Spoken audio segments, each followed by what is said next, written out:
Hello दोस्तों, आइए शुरू करते हैं भारतीय नागरिक सुरक्षा संहिता की धारा 144 के ड्राफ्ट को। धारा 144 पहले सीआरपीसी की धारा 125 थी। तो ये केस भरण पोषण का है, यानी मेंटेनेंस का केस है। तो आइए इसे देखते हैं। इसमें सबसे ऊपर लिखा जाता है उस कोर्ट का नाम जिस कोर्ट में हम ये मुकदमा दाखिल कर रहे हैं या ये आवेदन पत्र लगा रहे हैं। तो हमने लिखा न्यायालय श्रीमान जुडिशियल मजिस्ट्रेट प्रथम देवबंद। जुडिशियल मजिस्ट्रेट के यहाँ ये केस दाखिल होता है, यानी फर्स्ट क्लास मजिस्ट्रेट के यहाँ।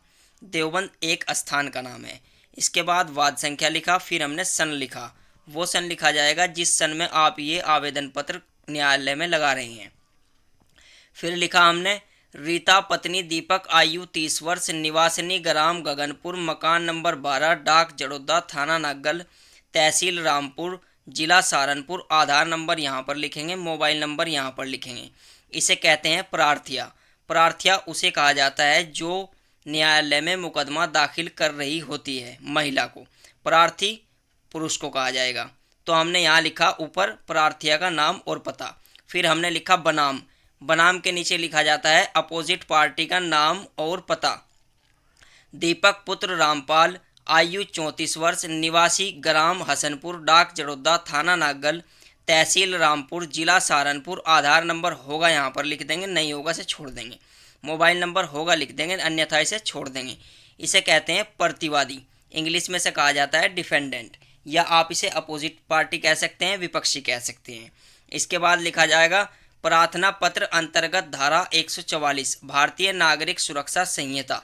इसके बाद थाना लिखा जाएगा आवेदक का, यानी प्रार्थिया का। इसके बाद जिला लिखा जाएगा जिस जिले में प्रार्थिया निवास करती है। इसके बाद श्रीमान जी लिखेंगे, और श्रीमान जी लिखने के बाद हम हेडिंग लिखेंगे प्रार्थिया निम्नलिखित निवेदन करती है। उसके बाद हम अपने फैक्ट लिखेंगे, यानी तथ्य लिखेंगे। नंबर 1, यह कि प्रार्थिया विपक्षी की धर्म पत्नी है तथा उसका विवाह हिंदू रीति रिवाज से दिनांक 1/1/2022 में हुआ था।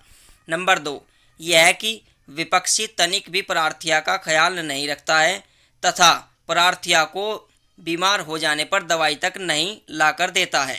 नंबर 3, यह कि विपक्षी एक शराबी और जुआरी का जीवन व्यतीत कर रहा है। वह अपनी कमाई का अधिकांश भाग शराब व जुए पर खर्च करता है। नंबर 4, यह कि विपक्षी ने एक स्त्री से अवैध संबंध स्थापित कर लिए हैं तथा वह उस स्त्री को अक्सर घर लाता रहता है। नंबर 5, यह कि विपक्षी ने प्रार्थिया को दिनांक 1/1/2024 को लगभग 2 बजे दहेज के 2 लाख रुपए की मांग को पूरा करने के लिए बुरी तरह पीटा, उसको चोट पहुंचाई तथा उसे पड़ोसियों के सामने घर से बाहर निकाल दिया। नंबर 6, यह कि प्रार्थिया को विपक्षी द्वारा घर से निकाल दिए जाने पर वह अपने पिता के घर चली आई और अब तक वहीं रह रही है। नंबर 7, यह कि प्रार्थिया कोई काम सिलाई बुनाई कढ़ाई नहीं जानती। प्रार्थिया की कोई आमदनी नहीं है। प्रार्थिया अपना भरण पोषण करने में असमर्थ है। नंबर 8, यह कि प्रार्थिया ने विपक्षी को एक नोटिस दिनांक 11/8/2024 को अपने अधिवक्ता यानी वकील द्वारा भिजवाया था, जिसमें कहा गया था कि विपक्षी प्रार्थिया को 5,000 रुपये प्रतिमाह भरण पोषण दे, लेकिन विपक्षी पर इसका कोई प्रभाव नहीं पड़ा। नंबर 9, यह कि प्रार्थिया को भरण पोषण के लिए 5,000 रुपये माह की आवश्यकता है एवं प्रार्थिया विपक्षी से भरण पोषण का अधिकार विधिवत रखती है। नंबर 10, यह कि विपक्षी देवबंद दूध कंपनी में एक लिपिक के पद पर कार्य कर रहा है तथा 15,000 रुपये मासिक का वेतन प्राप्त करता है। नंबर 11, यह कि विपक्षी एक किसान है। विपक्षी के पास 30 बीघा कृषि योग्य भूमि भी है, जिससे विपक्षी एक वर्ष में 4 लाख रुपये लगभग कमाता है।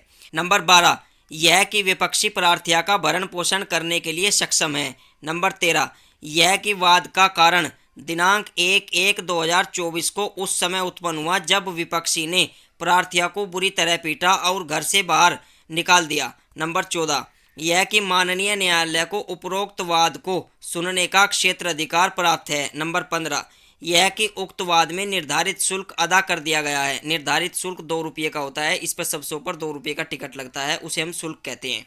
नंबर 16, यह कि उपरोक्त तथ्य के आधार पर प्रार्थिया को 5,000 रुपये आवेदन की तिथि से भरण पोषण के लिए दिलवाना न्याय हित में अति आवश्यक है। इसके बाद प्रार्थना करेंगे। अतः प्रार्थिया श्रीमान जी से निवेदन करती है कि उसे विपक्षी से आवेदन की तिथि से 5,000 रुपये प्रतिमाह का मतलब 1 महीने में भरण पोषण दिलवाने की कृपा करें। आपकी अति कृपा होगी। यहाँ पर वो दिनांक लिखेंगे जिस दिनांक को आप यह आवेदन पत्र कोर्ट में लगा रहे हैं, यानी ये मुकदमा दाखिल कर रहे हैं। इसके बाद इधर प्रार्थिया का नाम, पता और हस्ताक्षर आते हैं। दोस्तों, यदि वीडियो पसंद आया हो तो आप इसे लाइक अवश्य करें, और यदि आप इस तरीके के और दस्तावेज देखना चाहते हैं तो आप हमारे टेलीग्राम चैनल पर जाइए। वहाँ पर ऐसे दस्तावेज हमने अपलोड कर रखे हैं, उन्हें आप देख लीजिएगा, डाउनलोड कर लीजिएगा।